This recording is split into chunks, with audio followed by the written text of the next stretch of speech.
आप देख रहे हैं न्यूज इनसाइडर के साथ प्रोग्राम स्पेशल रिपोर्ट, जिसमें दिन भर की अहम खबरें पहुंचाएंगे आप तक।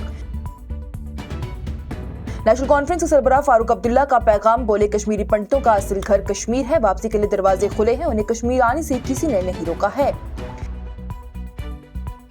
नेशनल कॉन्फ्रेंस के सदर और साबका वज़ीर आला फारूक अब्दुल्ला की जानिब से पीर के रोज वाज़ेह तौर पर कहा गया है कि बेघर हुए कश्मीरी पंडितों के लिए कश्मीर के दरवाजे आज भी खुले हैं और वादी उनका अपना घर है। उन्होंने कहा कि अगर कश्मीरी पंडित वापस आना चाहेंगे तो उन्हें कोई नहीं रोक रहा, लेकिन इसके साथ ही फारूक अब्दुल्ला की जानिब से इस बात पर शक का इजहार किया गया कि क्या वाकई ज्यादातर हिजरत कर चुके कश्मीरी पंडित बिरादरी अब वापस रहना चाहेगी, क्योंकि 30 साल से ज्यादा अरसे में उन्होंने मुल्क के मुख्तलिफ हिस्सों में अपनी नई जिंदगी बसा ली है। उनके बच्चे तालीम हासिल कर रहे हैं, नौकरियां कर रहे हैं और कई लोग बुजुर्ग हो चुके हैं जो कि इलाज के मराहिल से गुजर रहे हैं। फारूक अब्दुल्ला का यह बयान ऐसे वक्त में सामने आया है जब 19 जनवरी को कश्मीरी पंडित बिरादरी हॉलोकॉस्ट डे के तौर पर मना रही थी, जो कि 1990 में पाकिस्तान की हिमायत याफ्ता दहशतगर्दों की धमकियों और कत्लों के बाद वादी से उनकी जबरी हिजरत की याद दिलाता था। मीडिया से गुफ्तगू करते हुए फारूक अब्दुल्ला ने कहा कि ये बात भी सच है कि तमाम कश्मीरी पंडित वादी छोड़कर नहीं गए। आज भी कई पंडित खानदान कश्मीर के गांव और मोहल्ले में अमन के साथ रह रहे हैं। उनकी जानिब से कहा गया कि वापस कब आएंगे, कौन रोक रहा है, कोई भी उन्हें रोक नहीं रहा है। कश्मीर उनका घर है। आज भी कई कश्मीरी पंडित यहाँ मौजूद हैं और उन्होंने अपने गांव नहीं छोड़े हैं। इसी दौरान जम्मू के जगटी कैंप के करीब यूथ फॉर पनुन कश्मीर के बैनर तले हजारों कश्मीरी पंडितों ने एहतजाज किया और जम्मू श्रीनगर कौमी शाहरा को ब्लॉक कर दिया था। एहतजाज करने वालों का यह मुतालबा था कि वादी में उनके लिए अलग वतन बनाया जाए और पार्लियामेंट में कानून पास करके उनकी नस्ल कशी को तस्लीम किया जाए। पंडित बिरादरी के मुतालबात पर बात करते हुए फारूक अब्दुल्ला ने कहा कि उन्होंने अपने दौरे हुकूमत में उन्हें घर देने और मदद फराहम करने का वादा किया था, लेकिन उनकी हुकूमत गिरने के बाद ये जिम्मेदारी मरकजी हुकूमत पर आ गई। उनकी जानिब से यह भी कहा गया कि अब यह फैसला खुद कश्मीरी पंडितों को करना है, क्योंकि ज्यादातर लोग मुल्क के मुख्तलिफ शहरों में बस चुके हैं। फारूक अब्दुल्ला के मुताबिक हो सकता है कि वो सिर्फ मुलाकात के लिए आए, लेकिन मुझे नहीं लगता है कि ज्यादातर लोग अब हमेशा के लिए यहाँ वापिस से रहना चाहेंगे। कब जाएंगे? कौन रोकता है उन्हें? किसी ने नहीं रोका। जाए, घर है, घर जाए, बैठे वहां आराम से। वहां बहुत से पंडित रह रहे, कभी वो निकले नहीं। जब बाकी निकाले गए थे वो नहीं निकले, वहीं बैठे अपने गांव में आराम से बैठे। सर वो कह रहे कि रिहेबिलिटेशन कोई पॉलिसी जो सरकार ने लानी थी अभी तक हमें बताया नहीं गया है, कुछ रिहेबिलिटेशन पॉलिसी जो कश्मीरी। जनाब मेरे वक्त में मैंने इनसे कहा था घर भी बना के देंगे, घर के सामान भी बना के दे देंगे। उसके बाद हुकूमत चली गई। अब दिल्ली की हुकूमत को देखना है, पहले तो इन लोगों को देखना है, क्योंकि आप हर जगह बस गए हैं, बुजुर्ग हो गए हैं, वहां इनके इलाज चलते हैं, बच्चे कॉलेजेस और स्कूल्स व यूनिवर्सिटीज में हैं। वो तो एक विजिटर आएंगे, मुझे नहीं लगता वो वहां रहने के लिए आएंगे। इस प्रोग्राम को आप तक पहुंचाने में हमारे साथ ताउन किया है ग्लोबल इनोवेशंस कंसल्टेंसी ने, जो कि तालीम के लिए वादी का भरोसेमंद ब्रांड है। स्टार हॉस्पिटल सनत नगर श्रीनगर ने, जहां दुनिया के बेहतरीन डॉक्टर्स हर मर्ज का शिफा बख्श इलाज करते हैं।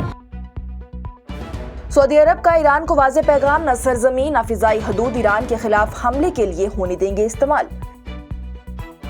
ईरान पर हमले के हवाले से बढ़ती खबरों के दरमियान ही जहां ये कहा जा रहा था कि खलीज ममालिक, जिनमें की सऊदी अरब और यूनाइटेड अरब एमिरेट्स शामिल हैं, उन्होंने अमेरिकी सदर डोनाल्ड ट्रंप को ईरान पर हमले से रोकने में असर डाला है, वहीं पर रियाद ने तेहरान के सामने अपनी वाज़ेह और दो टुक मौक़िफ़ रख दिया है। सऊदी अरब की जानिब से ईरान को सीधे तौर पर इत्तला दी गई है कि ना तो उसकी सरजमी और ना ही उसकी फिजाई हदूद ईरान के खिलाफ किसी भी फौजी कार्रवाई के लिए इस्तेमाल होने दी जाएगी। सऊदी हुकूमत के करीबी ज़राए के मुताबिक ये पैगाम तेहरान तक पहुंचा दिया गया है। ये वजाहत उस वक्त सामने आई है जब अमेरिका ने मिडिल ईस्ट में अपनी फौजी सलाहियत बढ़ा दी है और ईरान के साथ नामुमकिन तनाव के लिए तैयारियां भी की जा रही हैं। सऊदी फौज से करीबी ज़राए ने यह बताया है कि रियाद किसी भी किस्म की फौजी कार्रवाई का हिस्सा नहीं बनेगा और ना ही अपनी सरजमी या फिर हवाई रास्ते इस्तेमाल करने की इजाजत देगा। काबिले गौर बात यह रही है कि अमेरिका के फौजी असासजात पहले से ही खलीज के मुख्तलिफ इलाकों, जिनमें कि सऊदी अरब भी शामिल है, उसमें मौजूद रहे हैं। रियाद तेहरान के साथ अपने पुराने इख्तिलाफात के बावजूद निहायत एहतियात और हिकमत अमली से कदम उठा रहा है। अब तक सऊदी अरब ने ईरान के अंदर इस्लामी हुकूमत के खिलाफ चलने वाली अवामी तहरीक की खुलेआम हिमायत भी नहीं की। इसके साथ ही सऊदी रिश्तेदारों ने भी उन खबरों को भी रद्द कर दिया है जिनमें ये कहा जा रहा था कि सऊदी अरब ने डोनाल्ड ट्रंप को ईरान पर हमले से रोकने का मशवरा दिया था। सऊदी के ज़राए के मुताबिक ये दावे दुरुस्त नहीं है कि सऊदी अरब ने अमेरिका को ईरान पर हमले से मना किया था। इससे पहले सऊदी अरब के वजीर रियासत बराए खरीजा मामलात अदील अल जुबैर की जानिब से ईरान में बेचैनी और अमरीकी हमले के इम्कान पर सवाल किया गया। उनने जवाब में कहा था कि सऊदी हुकूमत सूरत हाल पर करीबी से नजर रखे हुए है और उम्मीद जाहिर की है कि तनाव को इस तरह हल किया जाएगा कि नुकसान कम से कम हो। मशहूर सऊदी तज्जिया निगार अली शिहाबी की जानिब से भी इस बात की तस्दीक की गई कि रियाद के ईरान पर हमले के हक या फिर खिलाफ किसी किस्म की लॉबिंग की नहीं है। उन्होंने सोशल मीडिया पर लिखा गया है कि सऊदी अरब ने इस बहस में किसी भी तरफ से कोई हिस्सा नहीं लिया। इसी दरमियान एक और अहम इंकशाफ सामने आया। वॉशिंगटन पोस्ट की एक रिपोर्ट के मुताबिक डोनाल्ड ट्रंप के ईरान पर हमले के इरादे से पीछे हटने की एक बड़ी वजह पर्दे के पीछे अमेरिकी नुमाइंदे स्टीव विटकॉफ की जानिब से और ईरानी वजीर खारजा अब्बास अरागची के दरमियान राब्ते की हुई है। रिपोर्ट के मुताबिक ईरानी वजीर खारजा ने पैगाम दिया था कि एहतजाज करने वालों के कत्ल को रोका जाएगा और फांसी पर अमल रोक दिया जाएगा, जिसके बाद ही सूरत हाल में नरमी आने के आसार नजर आए। ये तमाम पेशरफ्त इस बात की तरफ इशारा करती है कि ईरान और अमेरिका के दरमियान तनाव के बावजूद पर्दे के पीछे राब्ते और डिप्लोमेसी ने जंग के खतरे को फिलहाल तक के लिए टाल दिया है, जबकि सऊदी अरब अपनी सरजमी को इस तनाव से दूर रखने की कोशिश में लगा हुआ है। कश्मीरी पंडितों की वापसी से कश्मीर की खूबसूरती और भाईचारा बहाल होगा, जम्मू कश्मीर के नायब वज़ीर आला सुरेंद्र चौधरी का बयान। जम्मू और कश्मीर के नायब वज़ीर आला सुरेंद्र चौधरी की जानिब से पीर के रोज़ ही कश्मीरी पंडितों की बहाली और वापसी पर जोर दिया गया और कहा गया कि उनकी वापसी के बगैर कश्मीर की खूबसूरती और हम आहंगी अधूरी है। उन्होंने वाज़ेह तौर पर कहा कि कश्मीरी पंडित बिरादरी का वापस आना वादी में अमन और भाईचारे की बहाली के लिए निहायती ज़रूरी है। नायब वज़ीर आला की जानिब से नेशनल कॉन्फ्रेंस के रहनुमा और साबका वज़ीर आला फारूक अब्दुल्ला के पुराने मौक़िफ़ का हवाला देते हुए कहा गया कि डॉक्टर फारूक अब्दुल्ला हमेशा ये कहते आए हैं कि अगर कश्मीरी पंडितों को जम्मू और कश्मीर में दोबारा बसाया जाए तो कश्मीर की खूबसूरती और हम आहंगी यकीनी तौर पर वापस आ जाएगी। उनका ये कहना है कि असल भाईचारा उसी वक्त बहाल होगा जब कश्मीरी पंडित बिरादरी अपने घरों को लौटकर वापस आएगी। सुरेंद्र चौधरी की जानिब से कहा गया, कश्मीर की पहचान पंडित बिरादरी के बगैर मुकम्मल नहीं हो सकती। उन्होंने वाज़ेह किया कि पंडितों की वापसी से वादी में वही पुरानी रवादारी, मेहमान नवाजी और मुश्तरका तहजीब दोबारा जिंदा होगी, जिसके लिए कश्मीर पूरे मुल्क में मशहूर रहा है। नायब वज़ीर आला की जानिब से इस उम्मीद का इजहार किया गया कि मरकजी हुकूमत जल्द ही इस सिमत फैसला कुन कदम उठाएगी ताकि कश्मीरी पंडित बिरादरी को महफूज और इज्जत के साथ जल्द अज जल्द कश्मीर वापस लाया जा सके। सालों तक मुकदमा बगैर कैद दस्तूरी इंसाफ के खिलाफ है, जमानत कानूनी होनी चाहिए। साबका CJI DY चंद्रचूड़ का उमर खालिद और दीगर के हवाले से बयान आया सामने। हिंदुस्तान के साबका चीफ जस्टिस DY चंद्रचूड़ की जानिब से इतवार के रोज ये कहा गया था कि मुकदमा शुरू किए बगैर सालों तक कैद में रखना दस्तूरी इंसाफ को कमजोर करता है और ऐसी सूरत में जमानत देना जरूरी हो जाता है। उन्होंने ये बात जयपुर लिटरेचर फेस्टिवल में खिताब के दौरान कही थी। DY चंद्रचूड़ ने कहा था कि जब हुकूमत कौमी सलामती का हवाला देती है तो अदालत पर लाजमी है कि वो बहुत गहराई से जांच करे कि क्या वाकई कौमी सलामती का मामला है या फिर ये भी देखे कि मुलजिम को कैद में रखना मुनासिब और जरूरत के मुताबिक है या नहीं।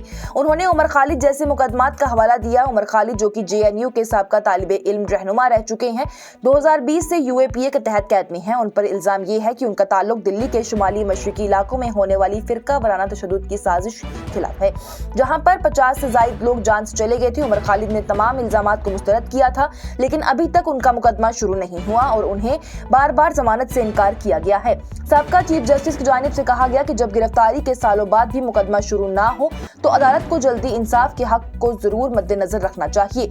उनका यह भी कहना है कि अगर मौजूदा हालात में तेज रफ्तार मुकदमा मुमकिन ना हो तो फिर जमानत कानूनी होनी चाहिए, ना कि कोई भी खास रियायत। DY चंद्रचूड़ की जानिब से सख्त कौमी सलामती कवानीन पर तनकीद करते हुए कहा गया है कि इन कवानीन ने बेगुनाह समझ जाने वाले उसूल को भी उलट दिया है और अब कई कवानीन में बेगुनाही के बजाय भी कसूरवार होने का गुमान पैदा कर दिया है। उन्होंने इस बहरान की जिम्मेदारी निचली अदालतों पर भी दी है, जो कि अवाम के लिए इंसाफ का पहला दरवाजा होते हैं। चंद्रचूड़ की जानिब से ही कहा गया कि आजकल कई ट्रायल जज जमानत देने से ही इसलिए हिचकिचाते हैं, ना कि कानून की वजह से बल्कि खौफ की वजह से। उन्होंने कहा कि ये एहसास होता है कि अगर मैं जमानत दूंगा तो क्या मेरी नीयत पर सवाल उठाया जाएगा। इस तरह की निचली अदालतें ऊपर की अदालतों की तरफ देखती रहती हैं, जिससे कि निजाम जम जाता है और इंसाफ रुक जाता है। और AR रहमान के फिरकावारी बयान पर PDP सरबराह महबूबा मुफ्ती का जवाब, बॉलीवुड में बहस हो गई तेज। जम्मू और कश्मीर की साबका वज़ीर आला महबूबा मुफ्ती की जानिब से मशहूर संगीतकार ए.आर. रहमान के फिरका वारियत से मुतल्लिक बयान पर अपना रद्द-ए-अमल जाहिर करते हुए कहा गया है कि ये आज के हिंदुस्तान की सच्चाई है। उनका ये कहना था कि इन हकीकतों को नजरअंदाज करने से अच्छा है सच तब्दील नहीं होता। ये बयान उस वक्त सामने आया है जब ए.आर. रहमान की जानिब से एक इंटरव्यू में कहा गया कि उन्हें फिल्म सनत में पहले के मुकाबले में काम में कम मिल रहा है और उन्हें महसूस होता है कि इसके पीछे फिरकावारी रवैया भी हो सकता है। ए.आर. रहमान की जानिब से कहा गया है कि वो काम की तलाश में नहीं रहते बल्कि चाहते हैं कि उनके काम की सच्चाई और मेहनत खुद काम को उन तक ले आए। महबूबा मुफ्ती की जानिब से सोशल मीडिया पर लिखा गया कि बॉलीवुड हमेशा से छोटा सा हिंदुस्तान रहा है जो कि मुल्क के समाजी हालात की तस्वीर पेश करता है। उनका ये कहना था कि आज के हिंदुस्तान की हकीकत जो सिर्फ नजरअंदाज कर देना है सच को झुटलाता देने के बराबर नहीं होता है। इस मामले पर मशहूर शायर और फनकार जावेद अख्तर की जानिब से भी पहले रद्द-ए-अमल दिया गया था। उन्होंने ए.आर. रहमान के तजुर्बे से इख्तिलाफ करते हुए कहा था कि उन्हें कभी ऐसा महसूस नहीं हुआ और मुंबई में लोग ए.आर. रहमान की बहुत इज्जत करते हैं। जावेद अख्तर का ये कहना था कि लोग ये सोचते हैं कि ए.आर. रहमान बाहर के मुल्क ज्यादा मसरूफ रहते हैं लेकिन उनके शोज बहुत बड़े होते हैं इसलिए शायद वो फिल्म काम करने के दस्तयाब नहीं रहते। इस पर पीडीपी सरबराह महबूबा मुफ्ती की जानिब से जावेद अख्तर के बयान का भी जवाब देते हुए कहा गया है कि वो हिंदुस्तानी मुसलमानों के रोजमर्रा के तजुर्बात की मुखालफत कर रही हैं। महबूबा मुफ्ती की जानिब से कहा गया कि जावेद अख्तर न सिर्फ आम मुसलमानों के तजुर्बे को झुटलाते रही हैं बल्कि अपनी बीवी शबाना आजमी के तजुर्बे को भी नजरअंदाज कर रही हैं जो कि खुद इस बात का इजहार कर चुकी हैं कि मुंबई जैसे शहर में मुसलमान होने की वजह से उन्हें मकान लेने में मुश्किलात का सामना करना पड़ा। ए.आर. रहमान ने अपने इंटरव्यू में ये भी कहा है कि आज फैसले उन लोगों के हाथ में हैं जो कि तख्लीकी सोच नहीं रखते और कई मर्तबा ये बातें सामने से नहीं बल्कि अफवाहों के जरिए पहुंचती हैं। उनका ये भी कहना था कि कभी कहा जाता है कि उन्हें काम दिया गया है लेकिन बाद में संगीत कंपनी ने कई और संगीतकार रख लिए। ए.आर. रहमान की जानिब से कहा गया कि वो इस पर शिकायत नहीं करते बल्कि अपने घर वालों के साथ वक्त गुजार कर मुतमईन रहते हैं। ये तमाम बयानात इस बात की तरफ इशारा कर रहे हैं कि फिल्म सनत में फिरकावारी रिवायात और उनके असरात पर बहस तेज होती जा रही है और मुख्तलिफ शख्सियात अपने अपने तजुर्बे और नजरियात के साथ ही इस मौजू पर खुले तौर पर बात कर रही हैं। आज की स्पेशल रिपोर्ट में इतना ही। दीजिए इजाजत लेटेस्ट अपडेट्स के लिए देखते रहिए न्यूज़ इंसाइडर 24/7।